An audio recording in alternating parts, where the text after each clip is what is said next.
I'm going to go over the process of my first surgery to remove a pilonidal cyst. If you need to go into surgery to remove a pilonidal, then your experience might be similar to mine. Most hospitals follow the same protocol for the procedure and post-operation recovery.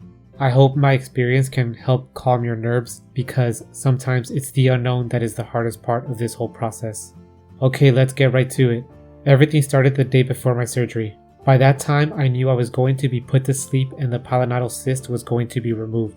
I was told they were going to cut into me and clean out the entire area, but they didn't know how much they were going to cut out until they started.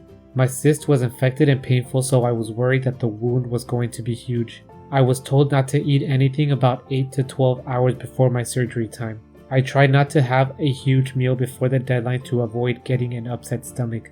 I wasn't really worried about getting hungry in the 8 to 12 hours before the operation because I was very nervous. The doctor's office gave me a special soap to wash myself with, and I believe it was meant to help me scrub off bacteria to make me less susceptible to infection. That's about all I had to do for surgery prep. It was hard to go to sleep that night because of all the anxiety I was feeling. My operation was early in the morning, so I was very tired when I woke up. On the day of the operation, we headed to the hospital. My mom drove me there, and she would also be waiting until I was done because someone was required to take me home afterwards. When we arrived at the hospital, I checked in at the front desk and they gave me some forms to fill out, and then they directed me to a waiting room. I waited for about 15 minutes before a nurse came out to get me. She walked me down a hallway and into a room with 2 hospital beds. There was an old man in one of them and the other was reserved for me. She gave me a plastic bag, hospital gown, and socks. I had to change out of my clothes and into the gown and put all my clothing and shoes into the bag. At that point I was naked under the gown and only had socks on, so it was a little bit chilly. I laid down on the bed and the nurse gave me a blanket. Then she put an ID tag on my wrist with some of my information. I waited on the bed with my mom next to me for about 30 minutes. After the wait, the nurse came back to put the IV into my arm, which would be pumping fluids into my body. A needle was inserted into the top of my hand below the knuckles. It was a strong pinch, but not as bad as I expected. The needle had a long tube that went up to the IV bag. After the IV was inserted, the nurse left again, but she told us that the anesthesiologist would be coming in to talk to me. We waited some more and eventually the anesthesiologist walked in to meet with me and she explained everything that would be happening during the operation. She told me that she would be putting me to sleep during the whole procedure and she would monitor my vitals to make sure I was okay the whole time. Then, when it was over, she would wake me up and I would not even know anything happened. After the explanation, she had a form for me to sign that basically stated that I understood what was going to happen. After that, there were no more preparations. After meeting with the anesthesiologist, the nurse came back to wheel me over to the surgery room. I had been lying down in a cold room for a while, so I was already very sleepy, but once the nurse came in to get me, I felt wide awake, and I felt a rush of adrenaline. The bed had wheels on it, so she just unlocked them and wheeled me out of the room. My mom was sent to a waiting room until I was done.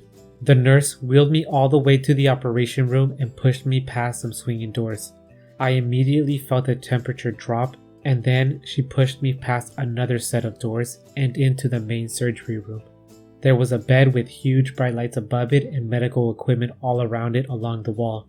A few people were inside and they were covered from head to toe in surgical gear. They were all busy prepping and didn't pay any attention to me. The nurse asked me to get off the bed and walk over to the other one and lay down on it. 1 or 2 of the other people in the room helped me move the IV over and settle into the bed. They helped me lie down and the nurse was out of the room before I even realized it. The anesthesiologist came over to say hi and along with her assistant started putting an oxygen mask on my face.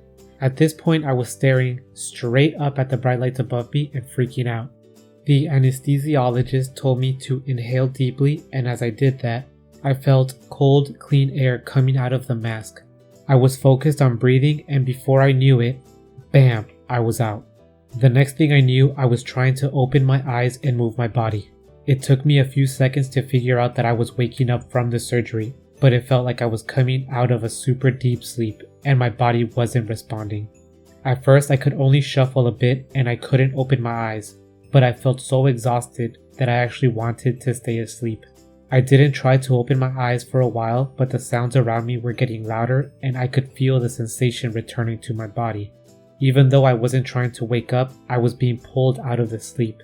I was able to open my eyes slightly after a while, and I could see the nurse was nearby keeping an eye on me.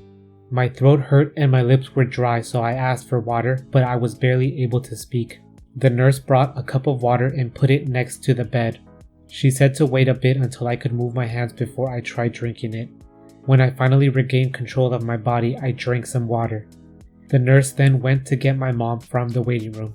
The whole process of waking up took about 30 minutes before I could finally talk with my mom, and then it was about 15 minutes more after that before I felt normal. I felt extremely tired, but instead of falling asleep, I was waking up more and more. The nurse told me that I would be released after I used the bathroom at least one time. When I finally peed, I was okay to go. I needed my mom's help to put on my clothes. It wasn't painful to move, I was just very sore and my body felt very tight. She helped me get my clothes on and I felt okay enough to walk out of the hospital and not use a wheelchair. The one thing I was most worried about was sitting down. I had huge mounds of gauze covering my butt and I was worried that I might tear something if I sat down. The nurse gave me some post-care instructions and I was on my way. I was told not to shower or remove the gauze for 24 hours, so when I got home, I went right to bed and watched TV until I fell asleep.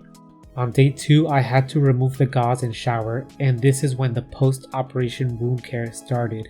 If I could sum up the whole surgery experience in a few words, I would say it was not as bad as I expected. Most of the problems came from my own anxiety and nervousness. I did not feel any excruciating pain afterwards, and overall, I was very relieved that it was all over. The toughest moment was laying on the hospital bed with the IV inside me, just waiting to get wheeled into the surgery room. That is when my anxiety skyrocketed, but I was completely out during the operation, so I felt nothing. And that was about the entire experience.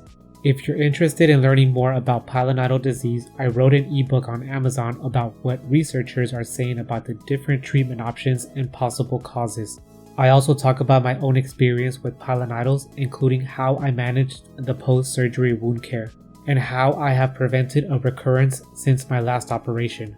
Check it out if you're struggling with pilonidal recurrences or dealing with your very first one. See you later.